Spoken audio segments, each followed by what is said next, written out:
Hi guys, JT here, and today I'll be bringing you some information on the Fanatical Bundle Killer Bundle 25 for February 2023.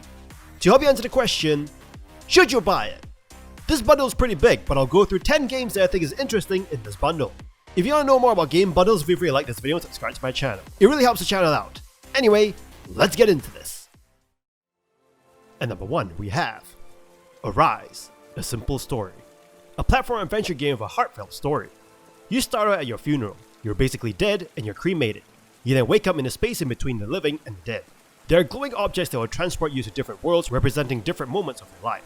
You naturally start your journey reliving your earliest childhood memories as part of the nomadic tribe.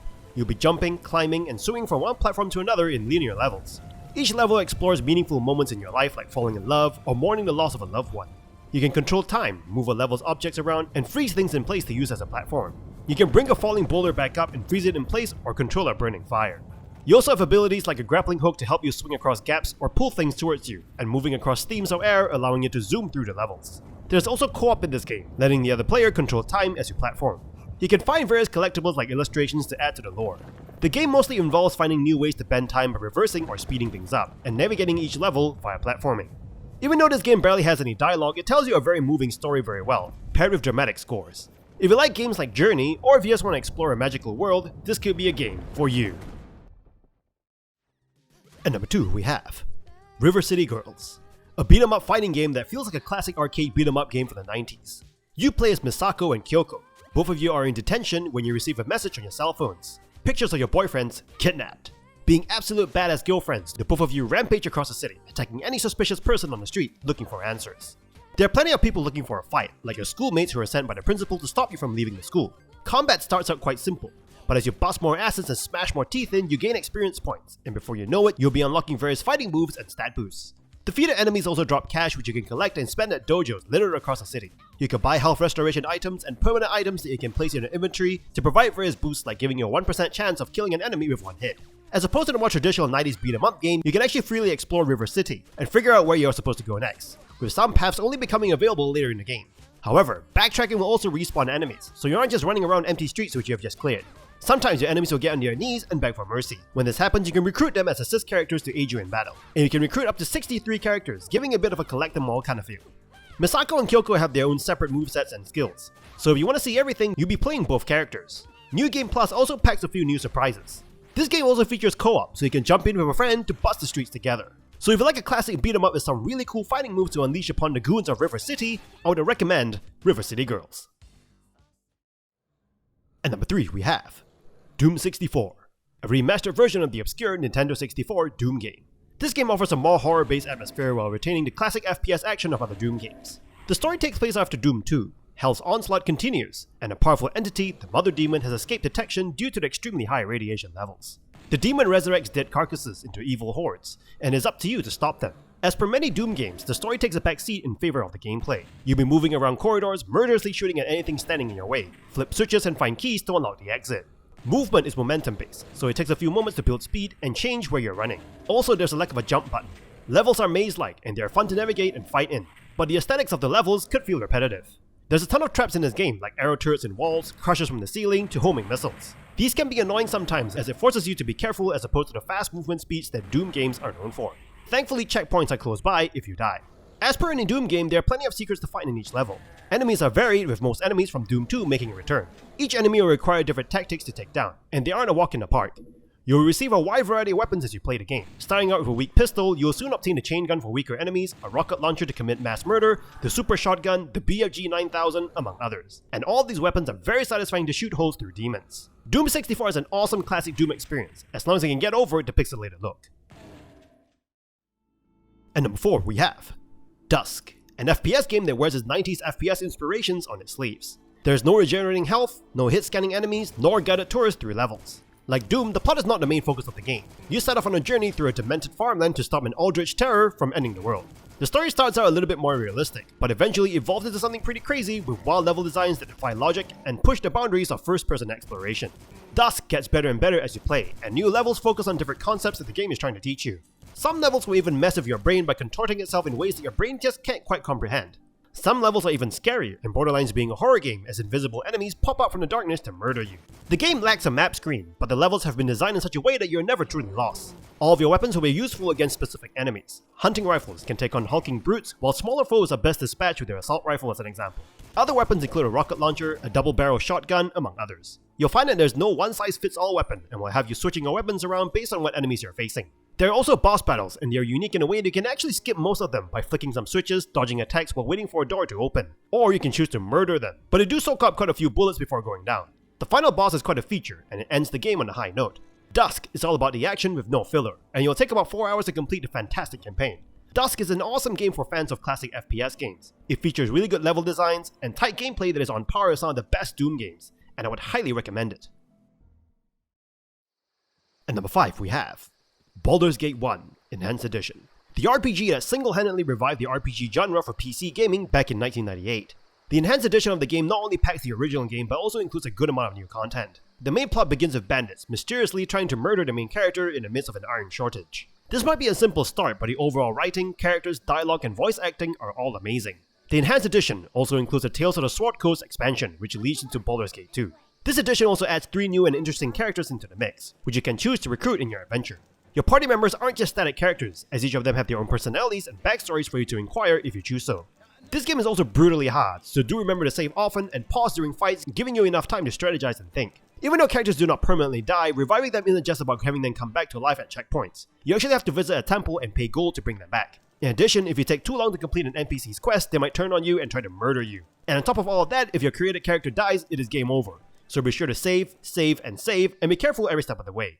If you want to experience an amazing RPG classic, and you can overlook some of the old graphic style, Baldur's Gate 1 is an amazing game to experience, especially the Enhanced Edition. And number 6 we have Baldur's Gate 2 Enhanced Edition, the graphically enhanced version of the original game but with a few extras like one new character. As per any good RPG, you could create your character, determine his or her appearance, race, stats, and class. Each class has its own strengths and weaknesses, and the class you pick will greatly change the way you play the game, adding replay value. Each character also has his or her own personal quests to take on, and his or her own ending. You can also import a character from Baldur's Gate 1 Enhanced Edition, if you have one. The story follows from the Sword Coast event from the first game, and your character is captured and tortured by a mysterious powerful mage. An invasion on the dungeon gave you and your allies the opportunity to escape, but one of your allies falters and is recaptured by the mage, sparking a journey to free your companion and uncover the mysteries of this mage. The story is very intriguing and satisfying with plenty of surprises. It is also recommended you play Baldur's Gate 1 first, as Baldur's Gate 2 refers back to the first game quite a bit. Exploration and side quests are encouraged to get some of the best items available in the game. In addition, side quests are required to unlock more of the world map and add more to the game's overall narrative. All party members and NPCs have their own personalities, which are flashed out in full voice acting. Your party can be perceived as good, neutral, or evil by the world, and that is up to choices that you make. The game does not hold your hand, and you're expected to either know what to do or experience the game and learn from your mistakes. Battles are all about strategy and planning, and require you to manage your offensive and defensive abilities carefully, while planning against enemy movements and attacks. If you like a highly strategic combat experience, then you'll find the combat quite addictive. You can even avoid battle altogether if you're clever with your dialogue choices, giving you the freedom to play the game however you like. You could gain experience points by murdering and completing main and side quests, and you get to spend those points to increase your stats or upgrade your weapons. Micromanagement is a huge thing in this game, giving you the opportunity to manage your party to the detail. Baldur's Gate 2 stands the test of time. The graphics may not be up to today's standards, but if you're not too fussed about graphics and love a good classic RPG, then Baldur's Gate 2 is a must play. And number 7 we have Change, a homeless survival experience. A game about being homeless, aiming to raise awareness about it. In Change, you must manage your hunger, happiness, and cleanliness. You need to collect enough money to possibly buy some food, and you need to be quite creative with it too, like collecting recyclable materials to sell for spare change. You also need to find shelter before night, and deal with random elements the world throws at you. A lot of times these unexpected blows can feel very unfair and cheap, but it does make every minor victory feel more impactful. Areas are procedurally generated, and you'll navigate through a 2D space with point and click controls. There are a handful of characters to choose from, each of their own conditions, with some being unlocked as you play the game. A character called the Veteran, as an example, begins with more cash, or another one has addictions and cigarettes that will affect the game. You can also build out your study level depending on how much you read in the local library, build or decrease notoriety of the police, and look after your social standing with other homeless people. The experience is a balancing act between all of these factors. As you can imagine, begging for money is essential in this game, although success rates can be mixed, and you'll receive a lot of insults to your pride. Trips to the bathroom and laundromat can help with reducing these insults. You can even slightly improve your life by getting a basic job with your studies in the library. Landing a job is one of the primary goals of the game, and keeping it as a homeless person will not be easy. This game does a fine job in giving you an experience of a typical day being homeless. It is not easy even in the virtual world, and you'll probably want to donate to a homeless shelter after playing this. At number 8 we have Warhammer 40,000 Mechanicus, a tactical grid-based strategy game. Mechanicus puts you in control of an array of Adeptus Mechanicus forces, allowing you to lead tech priests and troops on a tactical quest to salvage ancient technologies from the mysterious catacombs of the Necron tomb world, Silva Tenebris. As Magus Dominus Faustinus of Mars, every decision will shape the missions ahead and have far-reaching consequences. The Necrons are slumbering Egyptian-themed Terminators from the beginning of time who absolutely hates the living. You're to explore and investigate Silva Tenebris before they awaken. In addition, you'll be reminded constantly of their awakening with a constant ticking clock. Your missions will consist of raiding tombs, exploring room by room with little choose your adventure vignettes popping up in each. Choices presented in these rooms are not very interesting and does little to affect the world. Combat is way more interesting though. For a tactical strategy game, this game lacks any cover, making combat fast and lethal. Combat revolves around a currency called cognition, which you can earn by scanning obelisks and corpses among other methods. And you can spend these on extra movement or more powerful actions. You can also use cognition to summon troops, but unlike your tech priests, these units cannot be leveled up nor customized. You start with only weak servitors, but with upgrades you can summon more powerful variants like the enormous Castellan robots. The tech priests themselves are highly customizable. Each can attach very strange artifacts, robotic arms, weapons, and other gear.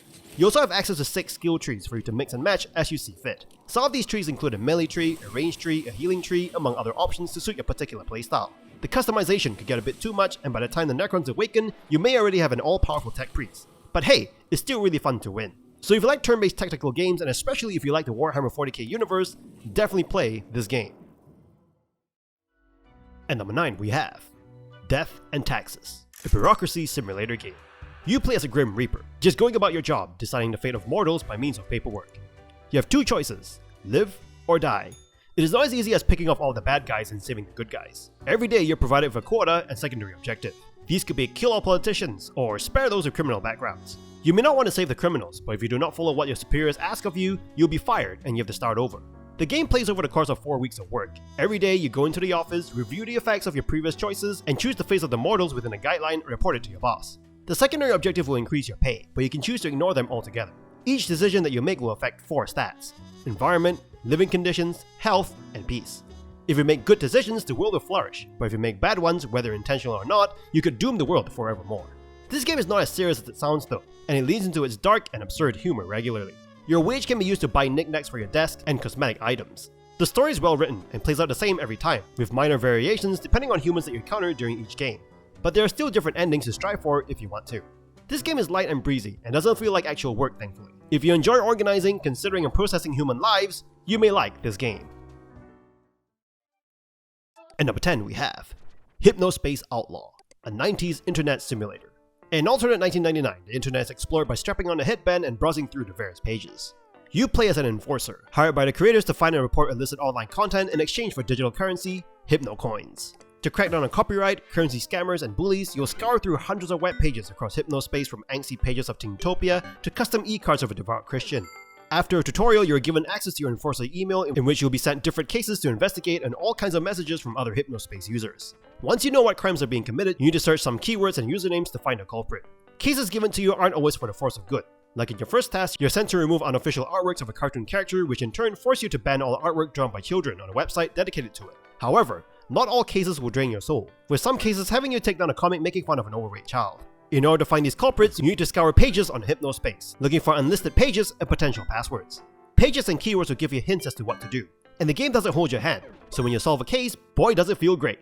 You can get lost in its aesthetics, especially if you've been using the internet in the 90s. There are viruses that are sent via email, pop-up ads, and cheesy 90s style websites for you to browse through. You can use your Hypnocoins to buy unnecessary extras for your desktop, like a virtual hamster who will defecate all over your screen and demand food that you have to buy with the same coins. Hypnospace is a game that is like nothing that you've ever played, filled with 90s internet nostalgia. The puzzles and investigations are very satisfying when you finally find a solution, even though it can be nerve-wracking when you can't seem to solve this one particular case. It is definitely a game worth experiencing.